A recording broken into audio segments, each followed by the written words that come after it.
My introduction to Turkish food. Okay. We were in Adana at a beautiful restaurant, and a friend had taken us there. Ocakbaşı. I don't remember. That was 50 years ago. Where were you? Adana. Adana. Okay. Adana.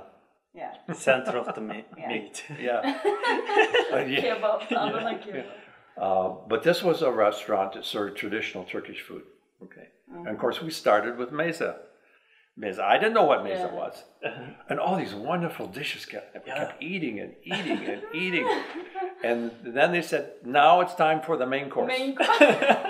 What? Like güveç. Güveç restaurant.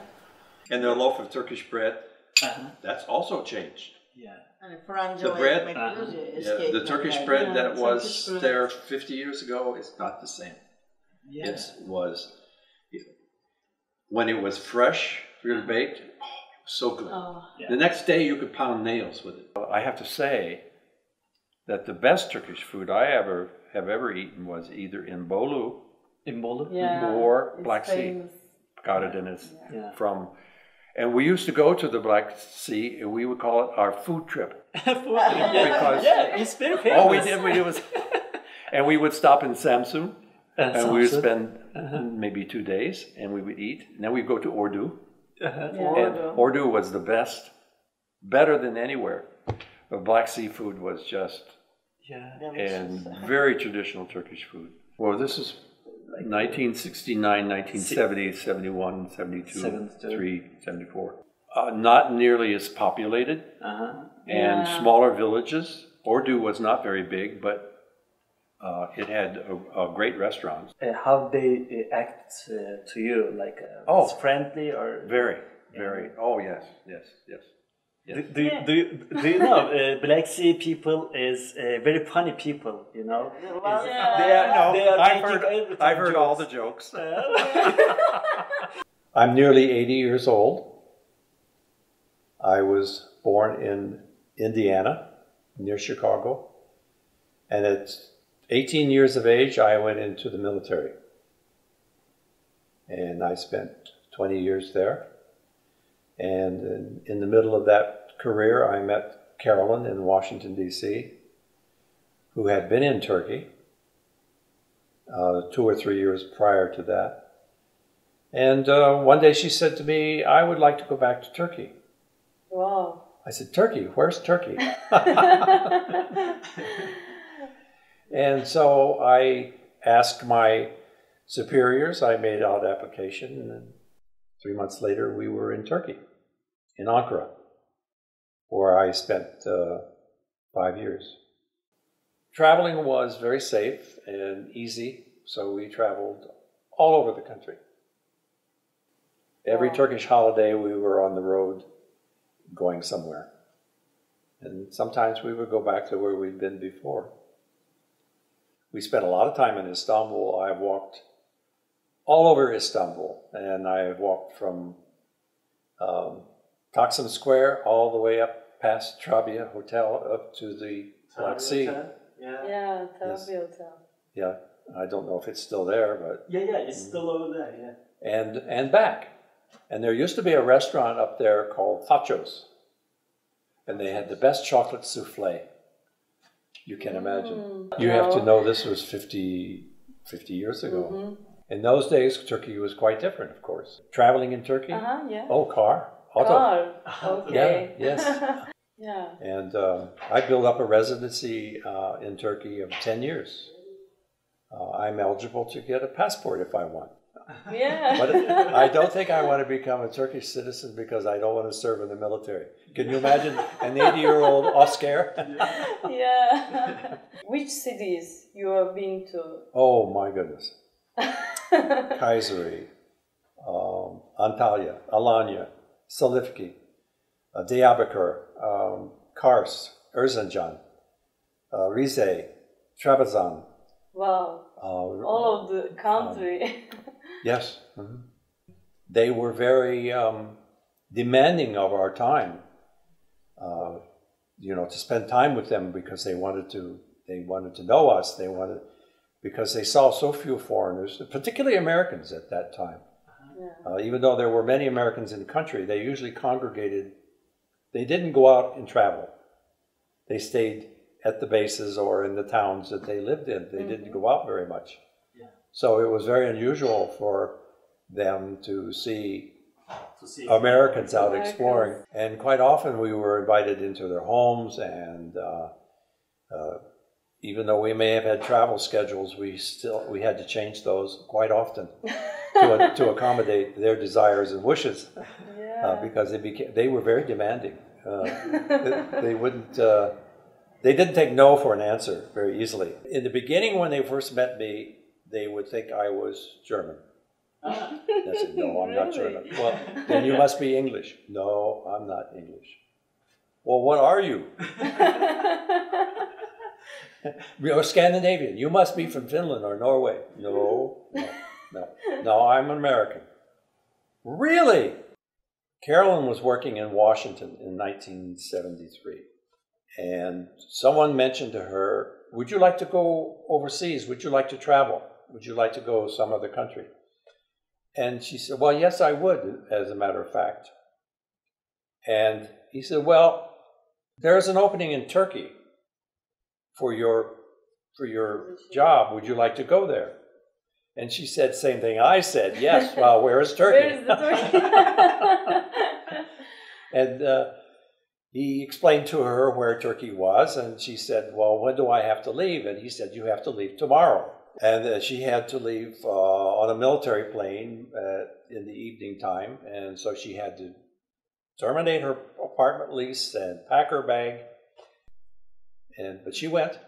But because she was the only woman working for the government other than the embassy at that time, they had arranged for a Turkish family to look after her. Yeah. And they became very close. They became like her parents. She was very close with them. And so that was her reason for wanting to go back to Turkey. And it wasn't just the parents, it was also their children. They had children, and of course they were very small at that time. And so we went back to Turkey after we married in 1969. And I understood then why she was so attached to Orhan and Nur, because they were quite special. And they took us in like we were their children. So they had a family of 3, which suddenly became 5, 7, 8. And that was an interesting experience, living in Ankara and having such close Turkish friends, because they, as I said before, were very demanding of our time. And you had to be at every family affair, every family dinner. It might be 2 or 3 times a week we were there. Yeah. And it was a new experience for me. And Turkish people didn't seem to ever sleep. They would stay up all hours of the night playing cards, and of course we had no television in those days. Yeah. So it was conversation and games. This is 1969. They were just getting television in Ankara, but it was very limited. I think we had been there probably 3 years before they got a television station. And then they only broadcasted a few hours a day. Yeah, only broadcast TRT. Yes. Mm-hmm. Yeah. Yes. And of course, the Turkish people loved television. And they were like flies. They would just, and all conversation would stop. And they were watching the Turkish movies. Magic box. Yes, the magic box. But there were a lot of movies, old Turkish movies about the Efes. Efes? Efes, well, they call them Efes. There was a group, an ethnic group of people down in southwestern Turkey. And Efes. Turkey made a lot of movies with those people. Drama movies, very, a lot of mayhem and murder. All in black and white, no color. Like I said, when those movies came on, everything stopped. Conversations. Yeah. But then the TV would go off, and then we'd go back to playing cards and talking. Again. And until 1, 2 o'clock in the morning. And of course, I had to be up early to go. I had to be at the work by 7. So that was very, very difficult. So many times. It was funny. It sounds funny. Oh, it was a wonderful time. It was a wonderful time. Also, it was very impressive to me because of the quality and the ranking of the people that I met in Turkey. Orhan was a very big guy, very important man in the Department of Interior. Yeah. He was a naval architect. He was.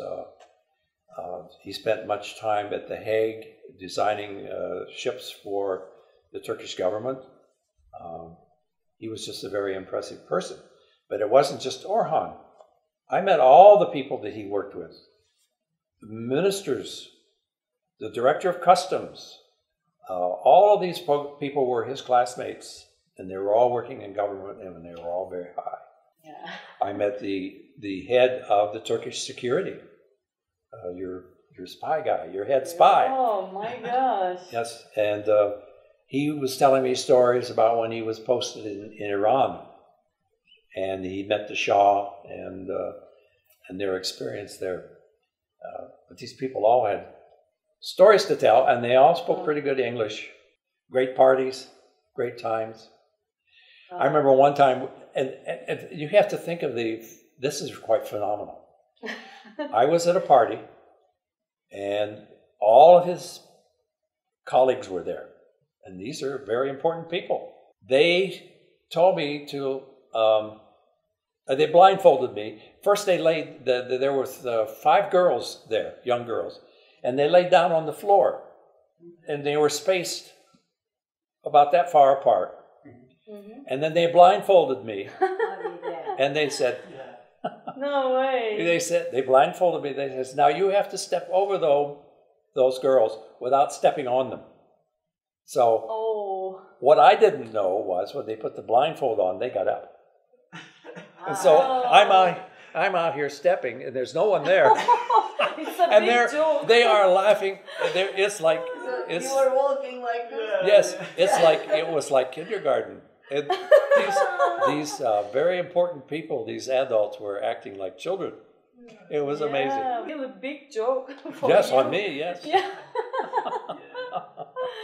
What about the one time Carolyn had said you guys met Zeki Müren? She met Zeki yes. Well, oh my yes. She belonged to a Turkish reading club, and these were all English-speaking Turkish people. And Zeki Müren was there one night at this club meeting. What a lucky! But she didn't know who he was. She only knew later, but not at the time. She met a lot of important Turkish people in government. It's important to know important people. Yeah. When my wife died, she was cremated. You understand cremation? Yeah. And she and I divided her into 2 pots. It's kind of funny, isn't it? Into 2 pieces. And part of her I shipped to my friends in England, and they took her to Koyce's and went to what's the beach there? İztuzu Beach. İztuzu, yes. İztuzu. And they spread her ashes in the water. Wow. And the other part went to the Straits of Juan de Fuca, which is in Washington State, near Canada. Yeah. So, yes, it's very difficult to go back to Koyce's, but I have a lot of friends there. And so I want to go see my Turkish friends. That was in 1970. We were going to Marmaris. We had left Muğla, and we were going down the mountain. And I was driving my Volkswagen, and I come Beetle, and I we weren't hurt in this accident, but I come up over a hill, and there was a right turn. Oh, and I'm doing no sign. No. This is a dirt road, not. Of course. And I was doing about 35, 40 miles an hour, and up over the road, and we went this way. But I went down off the road, and there was a river there. Oh, Really? But I managed to stay, cool. and I got back on the road, but that blew out both back tires. The back tires were gone. Yeah. And this is really quite amazing. So what to do? Well, a village woman came immediately and was patting my wife's hand, you know, there. Yeah, And I didn't have an extra tire. Turkish men were over here talking, you know. I had no idea what they were saying. And then maybe a half hour went past, and this truck came, a big truck, a flatbed truck. And I thought, well, what's going on here? What are they going to do? You know, they lifted that vehicle, that Volkswagen, up and put it onto that truck. Yeah. And took it to the garage. There must have been 20 or 30 of them, but they lifted that car up and put it onto the vehicle. Maybe kind of nervous. I didn't know were they going to take my car and I'll never see it again? I don't know. But they said no. They had another car. Then they said, "Come, get in here." And they repaired those tires and put them back on the car, and we went on our way. Oh. And the only cost involved was for a new tire. They didn't charge me anything. They didn't want any money. I'm with my friend, and he's driving down a one-way street, and we're going the correct way. Here comes a Turkish taxi, the opposite direction. Yes. Definitely wrong. He shouldn't have been there, but he was not going to back up. And my friend said, well, I'm not backing up either. Oh. And he took his keys from and the taxi driver was waving his arms. And my friend took the keys and threw them out the window. Oh. The taxi driver took his keys and threw them out the window. So, the third party, a Turkish man who was watching all of this, and he got between us, and he told the taxi man to back up, and we backed up, and he says, now you pull over this way, and he told us, you pull over this way, and we passed. You know, he got our keys back, and we passed one another, and we went by the taxi driver, and he smiled, you know, and we waved. But he was the arbitrator. He came and solved the problem. Go. There was another incident in Ankara, driving my Volkswagen, and a dolmuş went around me, cut in too fast, and he took my front fender off. You know, the fender, it took it right off. And so we stopped. He stopped. It was so funny. The people in the dolmuş started beating him. And one Turkish kid about your age came and he picked up the fender and he said, I know where there's a garage. We can fix this. You know, we understood by this time we could understand. And he said he will pay. Yeah. So the dolmuş driver and the kid, the Turkish young man, and we went to the repair place. The guy gave an estimate for repair, and the dolmuş driver paid him the money. Oh, that was so funny. I really didn't know what was going on. But he wasn't going to stop, but they made him stop, and they were just beating him on the head. When we'd be out traveling, we go to a little locantacy, just a small place. I want to go to the kitchen. I want to see, you know, what they have. The waiter would come to the table and I said, I want to see, oh, come.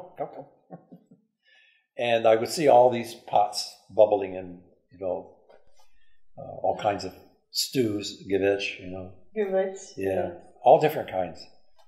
And here, taste this. They'd take a, try this one. By the time I got out of the kitchen, I was already done.